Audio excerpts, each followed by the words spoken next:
Well, hello everyone, and welcome. I've been away for a while. Been doing some soul searching and regrouping. I do that from time to time, kind of disappear and regroup. I wanted to come back and update you on some of the things I've been doing. I really enjoy doing this because people write back to me and give me words of encouragement and different things like that during this path for me or this journey. Um, I truly call it a journey because it is a journey, and it's been a really wonderful journey, to be honest with you. It's been enlightening. There's been some ups, some downs, a little bit of everything. So it's a growth experience. It's a wake-up call for things. Maybe I took advantage of some things mentally thinking, okay, this is always going to be my path, or this is always going to be the way it is. And this was truly a wake-up call, being unemployed and having to search for a new job after 21 years with the same company and actually never really experiencing being unemployed. But so one of the things during my searching and my regrouping was that I decided that I'm going to give back to the community for one thing. I was a parent at risk. I was um, a part of a Head Start program for, you know, as a parent and a volunteer, and then 21 years as an employee. So I decided that what would help me in my own personal growth would be to give back to the community, be a community person that truly is grateful and thankful for the people, the children, everyone I've met along the way, people who have touched my life in a magnificent way. And therefore, I decided that to think about some of the things that I have done already to touch people's lives and children and families' lives that have come back to me and really given me some encouragement and thankful that I've been a part of their life.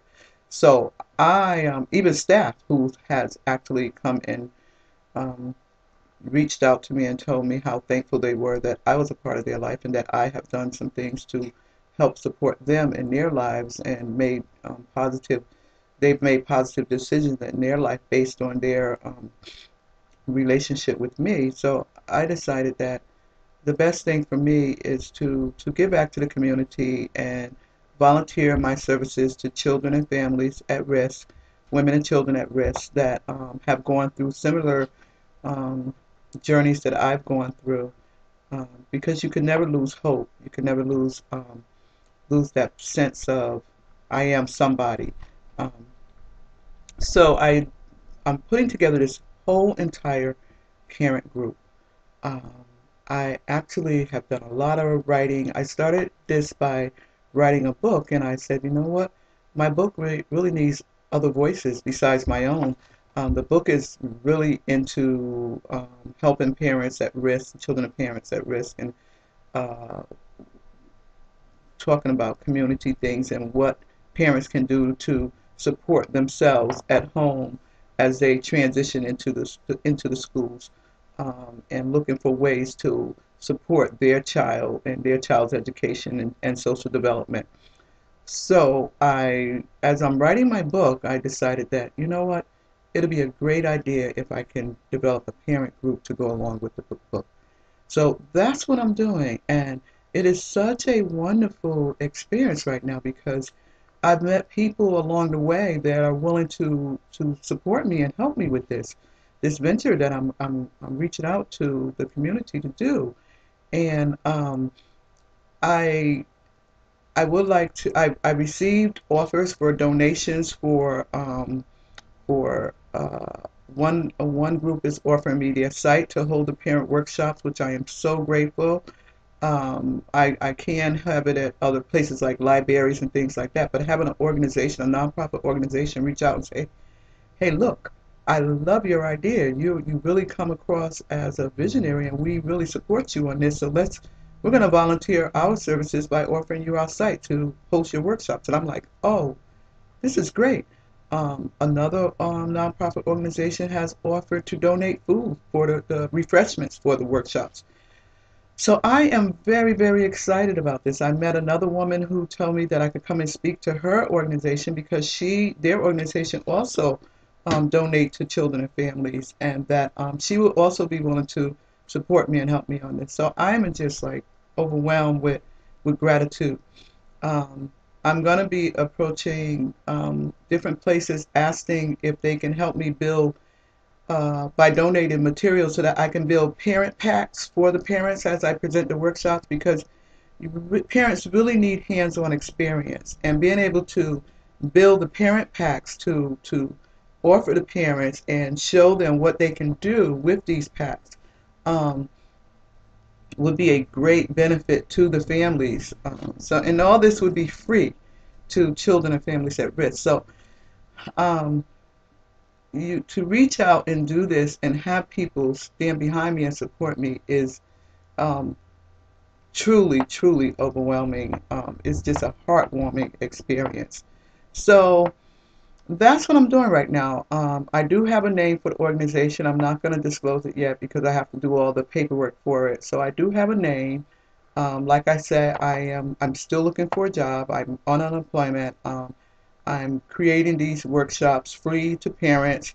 So as I um, do everything I need to do um, as far as looking for a job and searching for a really a job that I will stay on, a job I can support myself and not become homeless.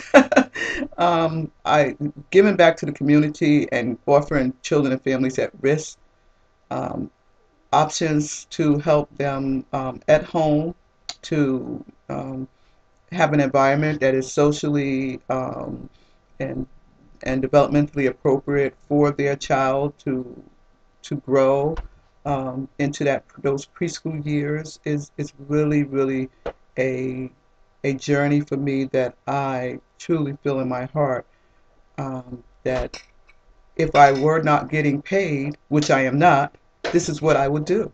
So since I'm not getting paid to do it, I'm doing it. I think the toughest part for me is reaching out to people for donations for the group. That is the most difficult part for me. Donating my time and doing it for free um, is not difficult at all because this is something I love to do and I've been doing it for many years, except I was getting paid to do it. So now I'm doing it for free for parents. Parents only though.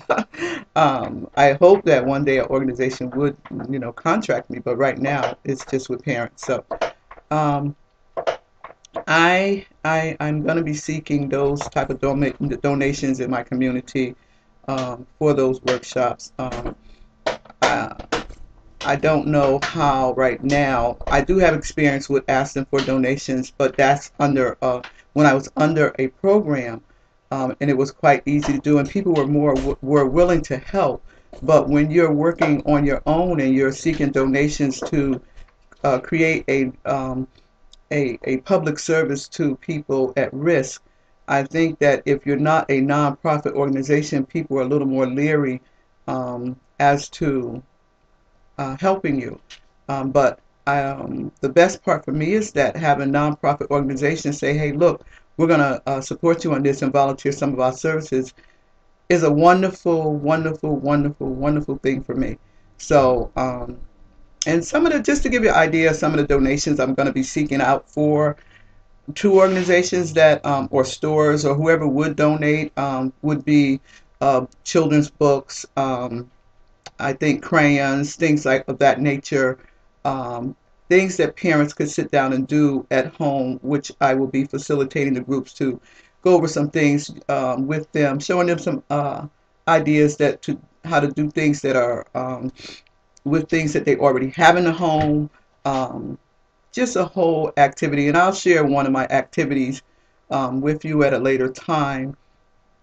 But right now I'm putting together the group and I'm putting together a date to have the big finale, as I call it. The first one will be a meet and greet so that parents can get to meet other parents and venture into, okay, I'm not alone. So how can I network with this parent? Maybe I need support here, and this parent is good at this, or this parent has skills here. So how can we come together to bring our skills together to support our children?